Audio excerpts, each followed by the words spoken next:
All right, everyone. We've reached Friday. It is 5 o'clock somewhere.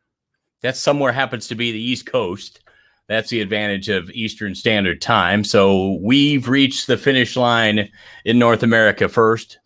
So what we do, or what I do, and hopefully what you do, is we wind it down a little bit. Each week here at 5 o'clock, it's live at 5. Thanks so much for joining. We're on LinkedIn Live. We're on YouTube Live. And my Facebook Live as well. So thank you again for joining. This is our last show in the month of April. It's hard to imagine this started in March with just a little idea to go on and test out what LinkedIn Live had approved me for. And I had to go live within a 60-day period. So I thought I'd just see who was out there and who would, if I could just test the platform. And here we are now every week on Live at 5. There is a lot to talk about today. And a lot that we'll get into, and we'll have, hopefully here in a couple of minutes, we'll have some fun. So I always try to let you all get situated, because you get those notifications up at the top. Hopefully you get the notification that Dave is live, and you can comment below in the comments, and I can see them. So let's try one out right now. Oh, look at that guy right there. Chuck Lofton, one of those guys that made sure that I was persuaded to stay in the field that I was going to college for, because I interned at WTHR Channel 13 in Indianapolis in the summer of 1987, and Chuck is one of the top 5 all-time nicest guys. So Chuck, thanks for tuning in. Chuck, by the way, watch your messages, because that summer of 87, I'm going to have a little reunion, and you're going to be grandfathered into the group of sports guys that I'm inviting. We're just going to have a little Indianapolis reunion of some of the guys that I know: Daryl Burnett, Lee Owen, Scott Hoke. If you're out there, I'm going to reach out to you. We'll find Mark Patrick, and I think we'll even try to find Ed Sorensen and see if we can have a little fun. Trying to figure out why those guys didn't dissuade me and scare me away from the industry. But Chuck Lofton has definitely got to be on that list as well. Okay, I'm gonna tell my guest I am live now. See if he's ready to check in with me as well. Hopefully Sean's going to be on the other end. It's good timing for my guest today, because of the NFL draft starting last night. And always a fun one. I got a little NFL draft stories. By the way, over my shoulder, people have asked before. I know it's hard to see, but that is the great Secretariat at the Kentucky Derby, winning the Kentucky Derby. I believe it was 159 2/5. Record time still that stands today in 1973. So I got that limited edition print. It was done by the late, great Tony Leonard. And there's 2,000 of the limited edition prints, and I've got number 276 signed by him. So that is always staying in my possession, the great Secretariat. But I was really looking forward to tomorrow, as I do every Kentucky Derby, because my friend Kenny McPeak, and I'll tell you a little bit more about that later, he has King Fury, but he scratched this afternoon King Fury. So unfortunately, we won't have a chance to see if he can pull the big win, but I'll tell you a little bit more about Kenny McPeak a little bit later on. I see my guest. I am proud to announce this guest coming on. I'm just going to bring him in. There he is, the great Sean Salisbury. Sean, how are you? I'm doing great, Dave. How are you, brother? Good to be on with you. I am great, Sean. I put a little introduction, a little promo of this yesterday. I can't get out of my promo days, and I promoted on Facebook and LinkedIn that. Oops, you dropped. Sean dropped. All right. Well, I'll set that up. This is live television. This is what we used to call it. You dropped. He'll check in again here. Let me see who else is out there. All right. Charles Newton. Great content so far. Thank you. Great production, man, right there. Sean Thompson, you the man. Congratulations, Atlanta ratings. You're tearing it up in Sports Talk Radio. Appreciate that. Sean and I, many a Final Four together at during those Westwood One days. So we'll get Sean I was going to tell him that I introed him as a guy that almost feels like family, just because Sean is just always there when you just want to say hello or just check in, and he's just one of those joyous guys to be around. And the other big thing was in the sports talk industry, he was one of those hosts that you didn't have to train because they always had a take. They didn't have good days and bad days. They just always had. He was always strong. He was always strong on the take. And we used to have a lot of fun hearing him on with some of the guys that we had in Dallas and then at the network as well. Always loved the passion that he had with Dan Patrick and what he's brought on his own show as well in the coming years. But I think that one of the things that I wanted to highlight with him, and hopefully we'll get him back on here. When I got a one-man staff, there's not much we can do. We just got to hope that the signal gets back on for him. There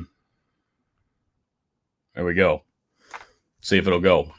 All right. So what I was saying is that in the draft, he's now helping a lot of young players out there. And I'm talking about young players. I'm talking about like high school quarterbacks and stuff. So I want to talk to him about what he has tried to teach young guys. Many of you out there, I've seen you on your Facebook updates. You are pushing your kids through athletics, which is great. Hopefully you get them involved in plenty of athletics. So we'll get some of his advice as to what does he tell parents as to do. I think Sean's there. I'm going to bring him on again. Sean, you got me? I do. I only got like 4 computers here because I'm working on my master's degree, and one decided to go out. I plugged another one in. I had to put the headset on. So I apologize. And yes, I know you're in your promo days and nobody better at it than you. So it's great to be on with you, man. Thank you for having me. No, Sean, here's what I did. I said, you know what? It's almost like this is family. I grew up an only kid, so I didn't have any brothers or sisters. But I said, knowing you over the years, it's like knowing a family member and having a family member because, you check in and you keep in touch and you say all the right things and you're good at what you do and you're sincere. And so I thank you for that. Honored, man. Honored to be on. You've known me a long time, and it's anytime I can help and try to enhance a little bit, I'm here for you. So thank you. Yeah, well, many who may be watching it for the first time, I'm in my ALS Association North Carolina chapter office. A lot we do and a lot of seriousness that you deal with during the week. This is my way of winding down. Sean, as you well know, being in the sports talk industry, sports is an entertainment outlet. But I wanted to start first. You help young players. You mentor young players. What's the one piece of advice when a parent says, what should I do with my kid? What's the best piece of advice you could give parents out there?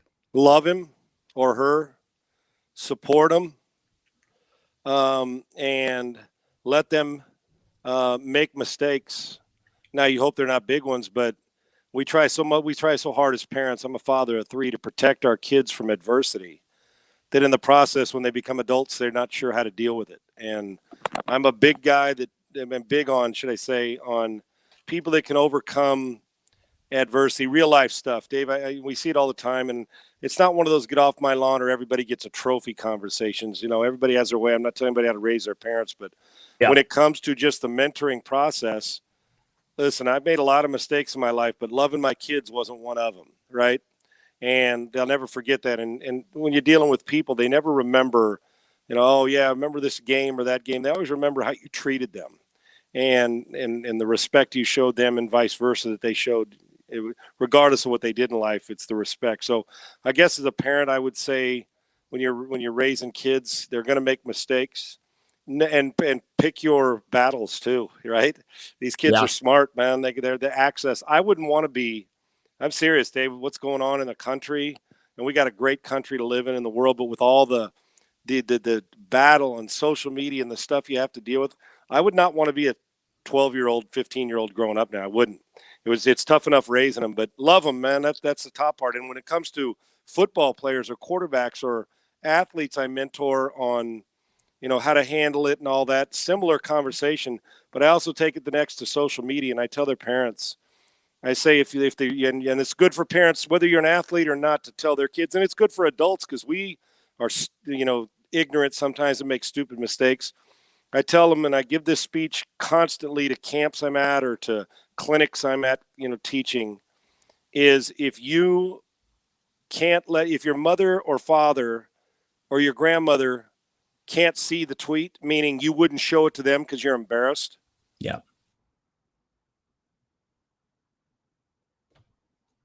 Nope. I think we just lost your audio there, Sean. I'm here. There you are. There you are. Yeah, I'm here.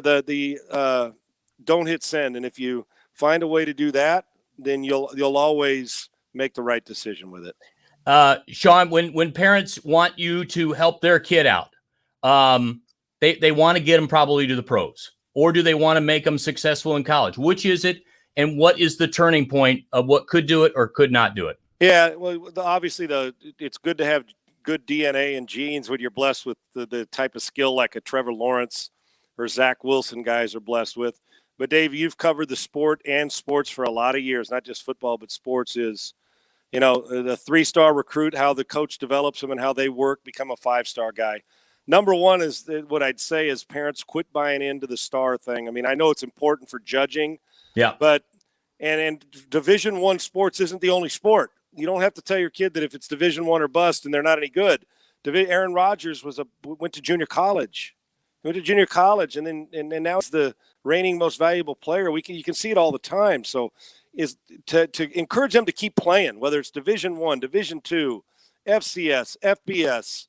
I don't care what it is. If you get a chance to keep playing a sport that someday you're going to be too old to play, and usually that's in your 30s for the normal human being, if you're lucky to get that far, right? Yeah. So, Dave, I think the advice, and yes, every kid, when I do these clinics and camps again, or a parent comes and asks me to train their kid, the number one thing I say, does your son, in this case with quarterbacks, love to play? Yeah. And if they love to play, then they'll work. And I also say, who am I doing this for? And sometimes they may not like the transparency, but I think most appreciate it.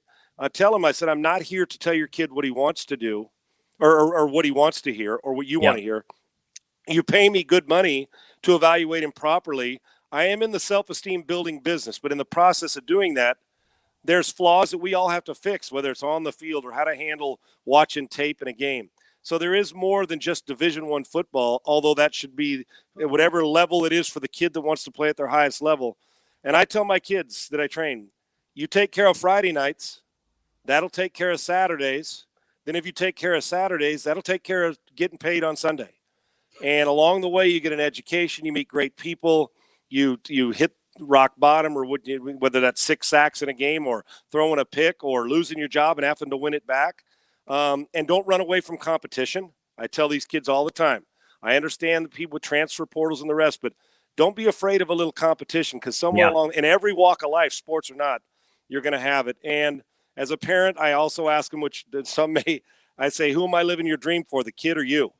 and it's true. So, if the kid's contacting me to go train and work, I know we're into something. When I know it's the parent that is forcing it, and most 99.5% of them, every now and then you'll run into one that probably wants it more than the kid does. And I try to make them love it, Dave. That's my number one goal. Can I make the kid love it? And even if he does, can I enhance their love for the sport they're playing? And then we'll work and we'll get after it, and I'll give them everything. And I also tell them, if I love what I'm doing more than you love what you're doing, meaning I'm training a kid, if I love training that kid more than that kid likes training, then I would imagine they're probably not going to go very far. Getting to the NFL or pro sports is a hard thing to do, man. Yeah. Well, but you should set the goal high and set the bar. But I have options. If you got 5 options and one goes away, you still have 4. So work for it, but also have as many options and go to school and get good grades. It's okay to be the best at everything if you want to be. Because of where we are, sports talk, social media, everything. Is there unnecessary pressure on those kids that went number 1 at quarterback last night? The amount of people that think, will they fail before they succeed? Yeah, Dave, there is. And you know this. Think about the time the season ended till now, or last night when the first round came about. How many people didn't talk about, I mean, some did, but spent so much time talking about not the great things that all 5 of those first-round quarterbacks have. Yeah. But they take one little thing and beat it into the ground, and it can be detrimental to a kid's career if he listens. I mean, you've got to be able to get over good stuff and bad stuff equally as quick at the quarterback position. But, yeah, of course there's undue pressure. It's undue pressure you put on yourself. And I don't mean this arrogant, but going back to when I was coming out, I was the #1 recruited football player in America and was the top athlete in the country because I was a 3-sport star. And, David did the articles and all that stuff. But the reason I say this is I was fortunate that my parents kept me grounded. I still had to be a kid and do all the chores that you have to do.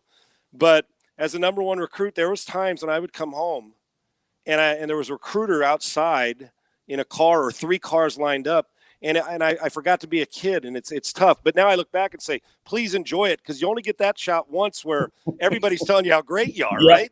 And so, yes, the pressure's ridiculous. The money is – I don't ever get anybody's wallet, but you earn what you can negotiate. But, of course, we're going to expect all 5 of them to play like Pat Mahomes, or Tom Brady, which is not fair. You can be a really good player or a great player for that matter and not be considered the GOAT. There's a lot of great players in this league. Think about Jimmy Garoppolo, Dave. He's 16 months removed from the Super Bowl, and they've already got his replacement. 16 months. Man. It's 16 months, and part of that 16 months was a COVID season. And he's already right. He's already got the 3rd pick of the draft in Trey Lance. So, yeah, we put too much pressure. We do it with 7th graders getting offered scholarships now. They love it. They say social media and being on TV, high school Friday night games. So I think it's great for the kid as long as there's the perspective of this is usually not normal. And the guys you see on Sunday are not normal. I mean, they may be normal, but they're not normal athletes. They don't work normal. They work different than we do. They do lonely work. Another thing, you got to do work when a coach isn't hovering around you telling you to be great. They do. Amen, brother. Yeah, you got to do the work when nobody's giving you a compliment and begging you to do it. Now, there's some young people watching this that they know you from broadcasting days, but you played quarterback at USC. Now, those days in LA for me doing sidelines there on some USC broadcasts, I'd walk around that campus, Sean, and I remember you, and I think, man, what was it like to be a quarterback in college at USC? Dave, listen. You had power. I had and you kind of take that on, and being a San Diego kid, so I was 2 hours away.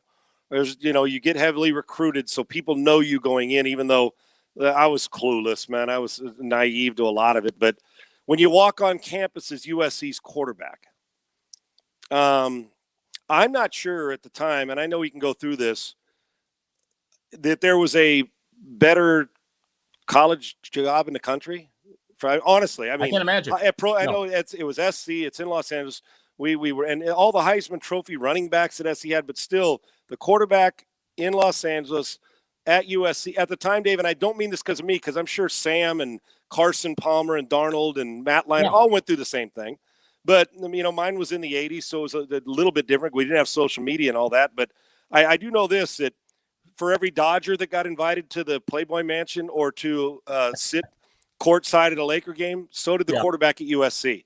Now, I don't know if I'm past the point of saying, well, how am I sitting courtside? Because my scholarship didn't pay for it, but it's a good thing to have friends who have friends who have friends, and you just found a ticket sitting on the ground, right? So, yeah, man, being the quarterback at SC was the best job in the country, not named a professional athlete, no question.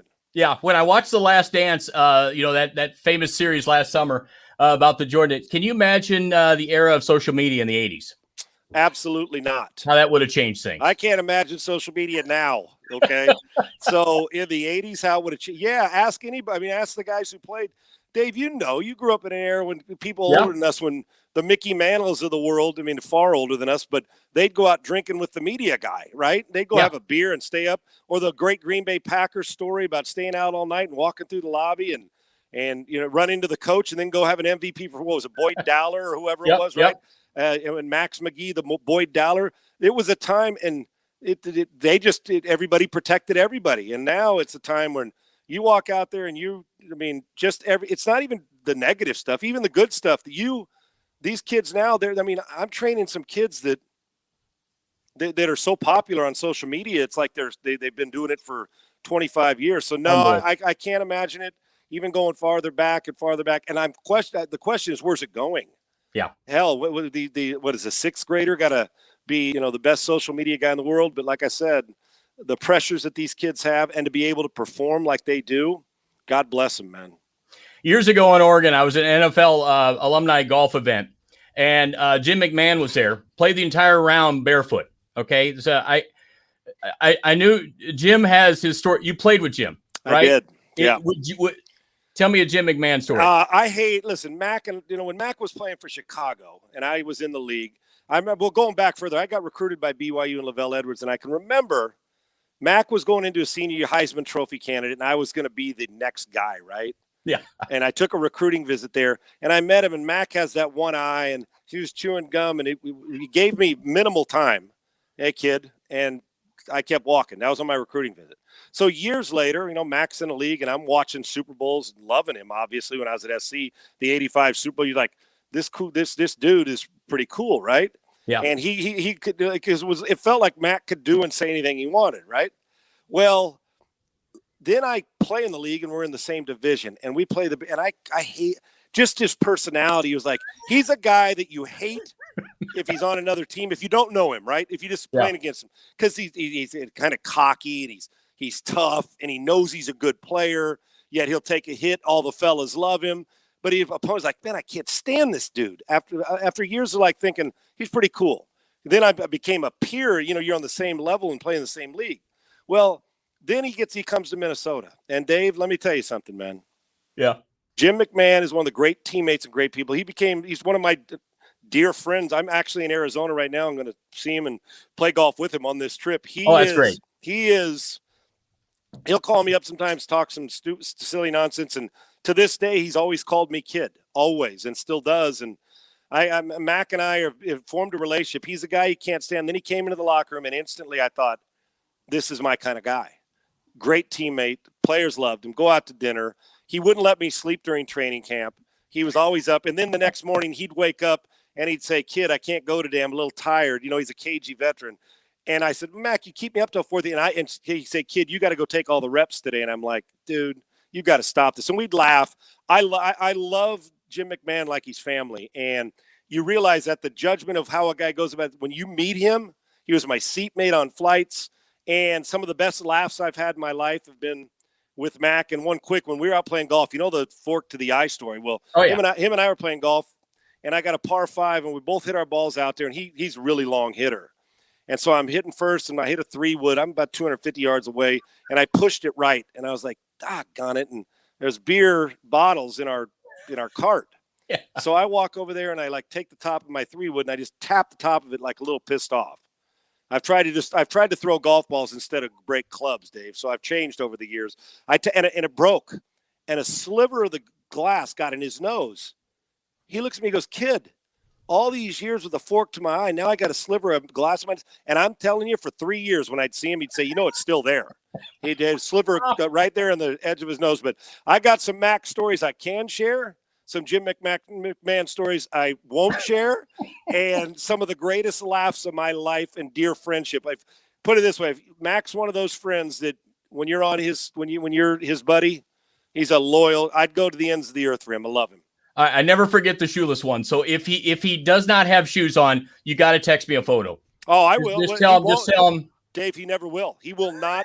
If it's a tournament that makes him wear shoes, like maybe one of those celebrity things, if he has to, meaning the one in Tahoe. I don't know if they make him wear shoes. I can't even remember. But if it's a celebrity invite tournament that he goes to all over playing golf, he won't wear them. I've never seen him wear golf shoes on a golf course. I don't even know if he owns a pair. You have been generous. I'm only going to keep you a couple more minutes. Remember in Dallas, Randy Galloway? Love him. Yeah. Remember the Galloway hour, the 5 o'clock? Legend, yes. As good as Dallas has ever had. I remember you on those. What a great man. Randy Galloway and his personality, not only great with radio, but a great writer, and opinionated but fair. I'm a huge Galloway fan. All right. All right. You got a key drive. Any 2 wide receivers that you played with and a tight end. Who would you have with you on a drive to win it all? It's got to be guys. It's got to be my teammates. Guys that you played with. Yeah. Okay. Teammates. I would say dream guys around you. Okay. Well, running back. Let me go. I'll even give you 2 running backs. We'll go old school in the backfield. 2 running backs, 2 receivers, and a tight end. Yep. You got to score. I'm not even going to have a fullback, although I played with some good ones. I'm putting Eric Dickerson and Marcus Allen in the same backfield. I played with both. One, I think, led the league in rushing one year, and Marcus won the Heisman at SC when I was a freshman. So watching that was a treat. Tight end, I've had some friggin' good ones, but I'll tell you, Steve Jordan from Brown, Wow. That's a good one. Maybe as underrated a player as we've had in this league. Brilliant. Just a brilliant. And he was one of those guys that if I knew I needed a completion, I knew he'd win. And at wide receiver, this is pretty simple, although they've had some good ones. Anthony Carter would be close. AC was so good. But I played with Steve Largent, who's the best route runner I've ever seen, and Chris Carter. Both of those guys are in the Hall of Fame. Oh. So Jordan, Chris Carter, Steve Largent, Eric Dickerson, and Marcus Allen, we only have one weakness on our team. It's me, the quarterback, man. We're screwed. All you have to do is put it in the air. That's right. Hand it to them and get out of the way, man.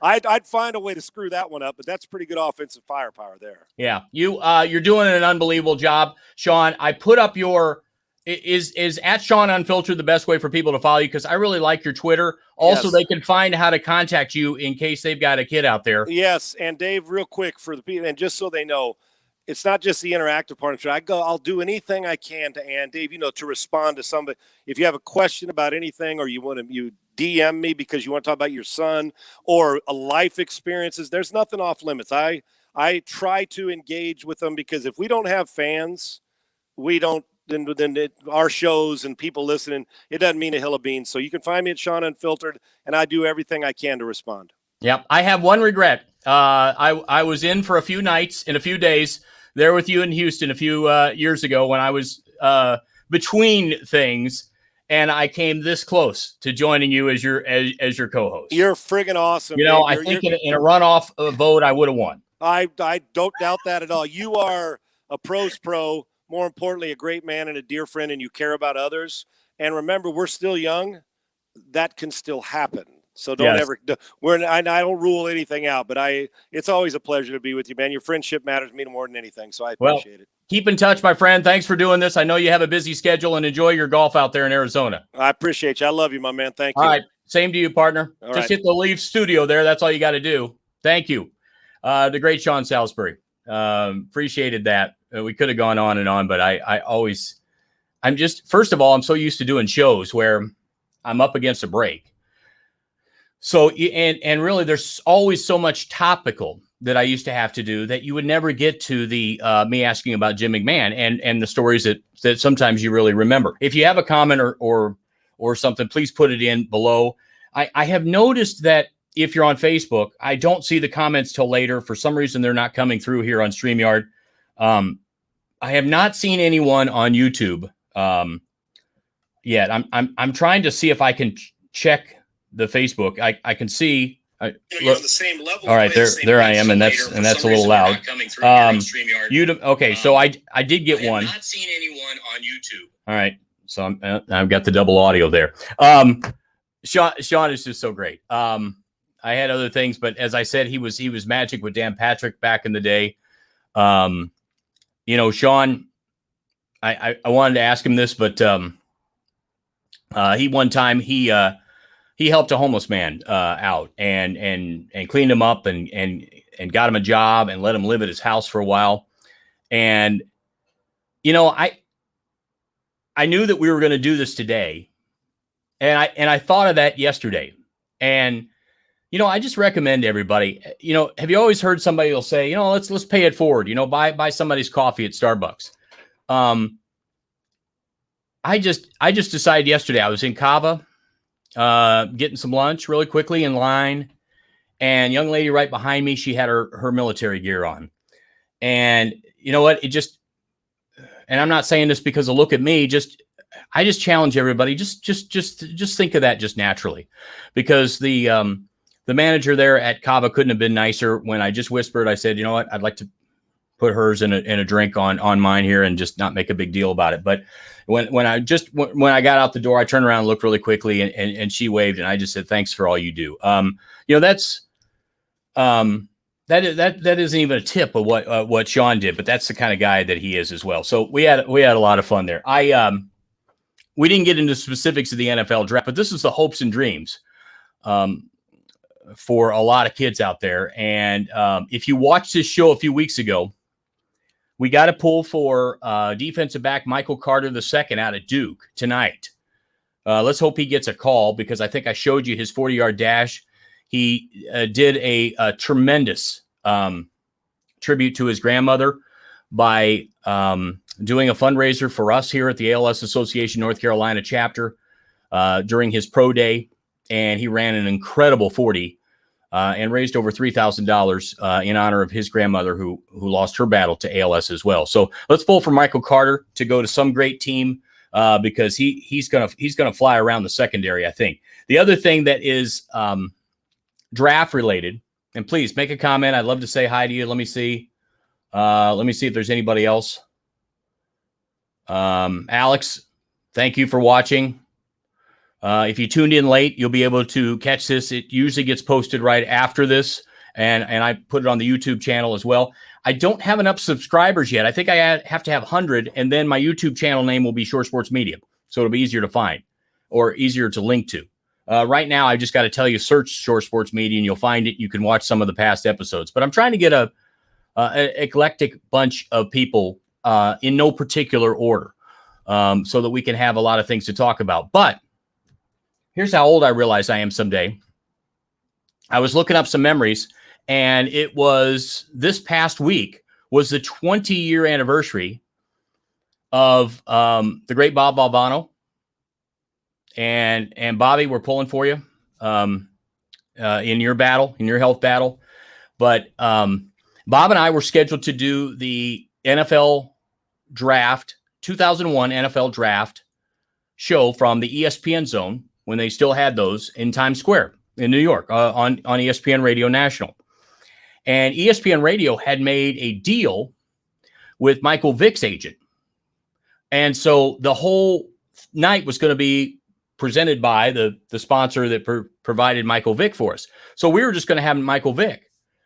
Well, Michael Vick was projected to go 5th, but the Atlanta Falcons traded up that night to get the top pick in the NFL draft, and they got Michael Vick. Or Michael Vick obviously was projected to go first, but Atlanta jumped up just to make sure he went first, and they got him that night. So suddenly, when we weren't sure, we thought we'd have the number 1 pick, but suddenly the number 1 pick fell into our lap, and that was Bobby and I have talked about that a long time.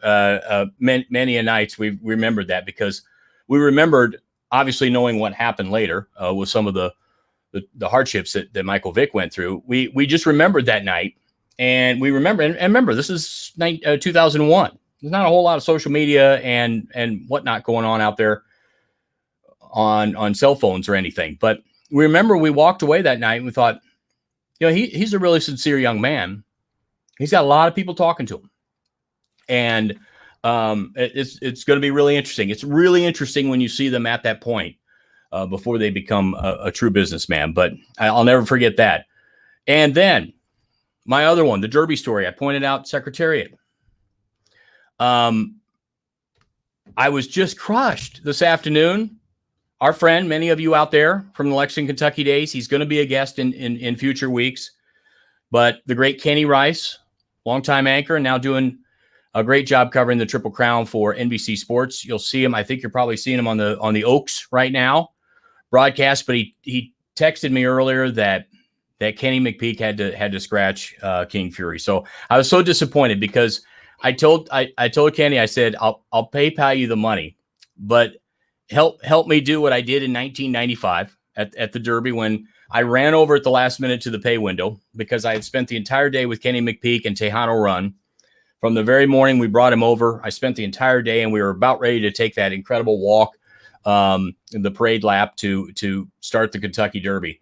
I ran over to the betting window and I put $20 win place on Tejano Run, and he got second that day. And one of the greatest experiences that I've ever had. So I told Kenny, I said, whatever you do, I can Venmo or PayPal you. Just put 20 to win in place on King Fury tomorrow. So I was sad to see that happen because that's the hopes and dreams of a bunch of people and the owners and trainers. And unfortunately, but I'm still going to watch it tomorrow. It's one of the great sports events. If you get a chance to have a bucket list of items that you or events that you go see, please go see that. Wow. It's just been, this is why I love doing this. I just wind down. Mike Morgan, Kevin Colby, and I, last week, we told you about the 3-1 Group podcasts and video casts that we're doing. Thank you for all of you that subscribe to our page for some of the content that we're putting out. But one of the reasons why is we get so many marketing messages. We get so many motivational messages and quotes a day. I just like to break it down and get it from some people that really matter, or some talk about some really interesting things. So that's why I think we can do a few seasons of this show if you guys are in for it, and we'll make sure that we make the rotation and keep the archive up. But these are fun. She couldn't do it tonight, and I don't think she could do it next week. But one of my future guests is going to be one of the sweetest people I know, Stacy Sager. She lost her husband, Craig, our friend Craig, a few years ago. It's hard to imagine how long that's been, but we'll talk. I'll talk to Stacy just about the good old days when we used to have a lot of fun after playoff games and kick back and have fun conversation, and then the battle that Craig went through, and really what they're trying to do for blood cancers out there, and keep Craig's memory and everything strong as well. I'll announce an ALS walk fundraiser event that I'll be doing, and it'll involve something along the line of what we're doing right now. And then I'm trying to get some of my musical guest friends. They're getting a little antsy, I would say. I don't know if I'm going to be able to talk Kevin Cronin into jumping on, but it's still early on the West Coast. So maybe we can get him to do it. But I know he and the boys at REO Speedwagon are just itching to get back out there as well. And I know from checking in, Joe Walsh has been super busy as well. But I'd love to get a musical connection on one of these nights. But as I told you earlier, Chuck Lofton, all of you, you're on notice. You're going to be getting a notice. I'm going to try to put a few reunion shows together on these Fridays. So we'll talk a little Indianapolis one time. We'll talk a little Lexington another time. We'll talk Dallas, and then maybe we'll do a couple other reunions as well. Maybe we'll do a Paxton, Illinois one as well. All right, that's going to do it. I have no producer to wrap me here, tell me that that's enough, but we usually go about 35, 37 minutes. I hope you enjoyed it. I hope you have a great week. Remember, what you do every day is important. It really is, especially when you think of others. And that's the message I wanted you to bring from having Sean on and telling you about what he did taking care of somebody. And that's why I told you, if you see somebody, help them, pay for their lunch, pay for their dinner. It goes a long way to making a lot of things go right. Thanks so much for joining us. Don't forget to subscribe on the YouTube channel, Shore Sports Media. And I'll shut down the office for this week, and I'll see you next week from right here. Thanks so much.